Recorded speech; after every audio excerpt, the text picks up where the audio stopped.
بسم اللہ الرحمن الرحیم۔ ناظرین، آج میں نے جس موضوع پہ گفتگو کرنی ہے، جو حدیث پاک آپ کے سامنے بیان کرنی ہے، وہ ہے شب برات کے حوالے سے، شب برات کی فضیلت کے حوالے سے۔ شب برات وہ عظیم رات ہے جس میں اللہ تبارک و تعالی بیش بہا لوگ گناہگاروں کے گناہ معاف کر دیتے ہیں۔ جو اللہ کے حضور حاضر ہوتا ہے، اللہ تبارک و تعالی اس کی حاضری کو قبول کرتے ہیں۔ جو بخشش کی دعا مانگتا ہے اس کی بخشش کر دی جاتی ہے، جو کوئی اور دعا مانگتا ہے اس کی وہ قبول کر دی جاتی ہے۔ اللہ تبارک و تعالی کے حضور اگر کوئی حاجت پیش کرتا ہے اس کی حاجت کو دور کر دیا جاتا ہے۔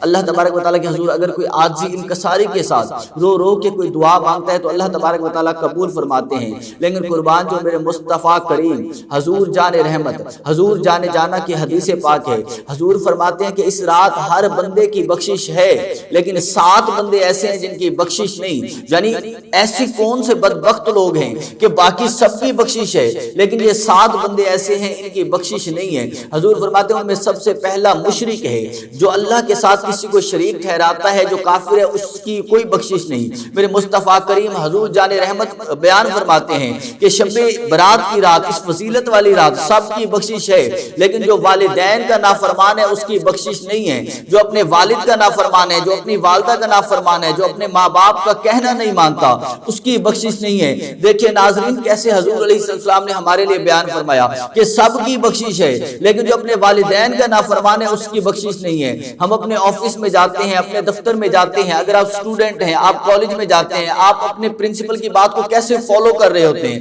آپ کسی آفس کے اندر جائیں، جو آپ کا باس ہے اس کی بات کو کیسے فالو کر رہے ہوتے ہیں؟ تو ناظرین، ہم اپنے پیرنٹس کی بات کو فالو کیوں نہیں کر سکتے؟ ہم اپنے پیرنٹس کو اپنا باس کیوں نہیں بنا سکتے؟ ہم ان کا حکم کیوں نہیں مان سکتے؟ جبکہ ہمارا اسلام بھی یہی کہتا ہے، ہمیں قرآن بھی یہی کہتا ہے، ہمیں حدیث بھی یہی کہتے ہیں کہ والدین کا ادب کرو، والدین کا ادب کرو۔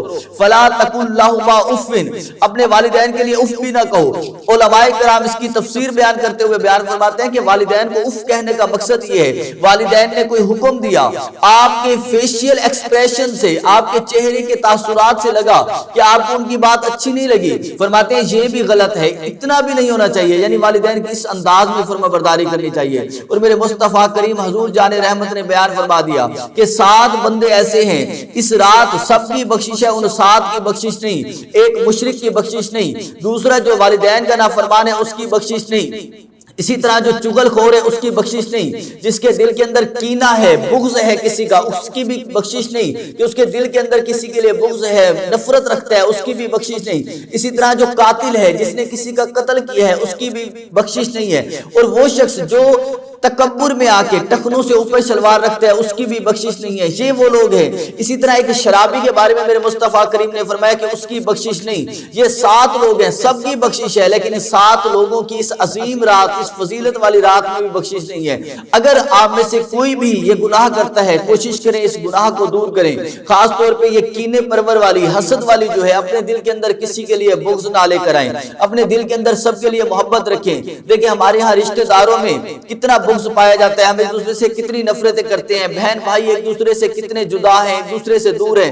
خدارا اپنے بہنوں کا خیال رکھیے، اپنے آپ ایک دوسرے کے ساتھ مل کے رہیں، ایک دوسرے کے ساتھ محبتیں بانٹیں۔ ہمارے اندر کوئی اختلافات آ جائے نا تو اتنے آ جاتے ہیں، ہم تو کہہ دیتے ہیں یار میں تیرے گھر سال نہیں آؤں گا، یار میں تیرے گھر اتنا عرصہ نہیں آؤں گا۔ ایسا کرنا غلط ہے۔ قطع تعلق کرنے والا، حضور نے اس کے بارے میں فرمایا قطع تعلق کرنے والا بھی جنت میں نہیں جائے گا۔ قطع تعلق کرنے والا یعنی جس کے اندر کینہ پرور ہے، جس کے اندر بغض ہے دوسرے کا، اپنے رشتہ دار کا، اپنی بہن کا، اپنے بھائی کا، اپنے قریبی سنگی بیلی ساتھی کا، تو اس کے بارے میں بھی احادیث میں ہمیں یہی ملتا ہے کہ وہ شخص بھی جنت میں نہیں جائے گا، اس کی بھی بخشش نہیں ہوگی۔ لہٰذا سب کے ساتھ پیار محبت سے رہیے، گھر کو آپس میں جوڑ کے رکھیے، بہن بھائیوں کو آپس میں جوڑ کے رکھیے۔ اگر کسی سے آپ ناراض ہیں اس رات اس کو آپ معاف کر دیں۔ اگر کوئی شخص آپ سے معافی مانگنے آتا ہے، آپ کا چھوٹا ہے، آپ کا بڑا ہے، اس سے کوئی غلطی سرزد ہو گئی ہے، تو آج کی فضیلت والی رات اسے بھی اللہ اور اس کے رسول کی رضا کے لیے معاف کر دیں۔ رضا کے لیے معاف کرنا آپ کا کام ہے، آپ کو اجر عطا کرنا میرے اللہ کا کام ہے۔ دلی دعا ہے اللہ تبارک و تعالیٰ اس فضیلت والی رات ہمیں نیکیاں کرنے کی توفیق عطا فرمائے۔ وما علیہ الا البلاغ المبین۔